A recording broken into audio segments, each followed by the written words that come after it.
Hallelujah, praise the lord.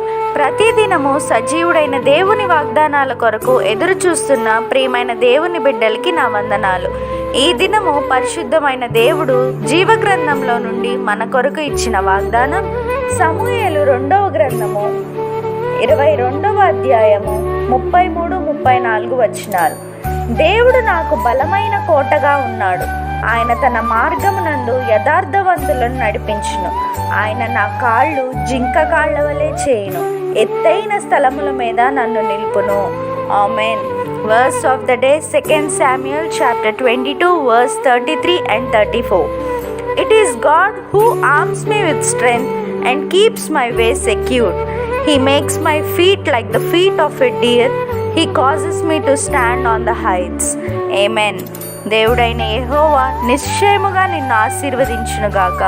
ఈ వాగ్దానం విన్న మీ అందరికీ దేవుని కృప ఎల్లప్పుడూ తోడైండునుగాక.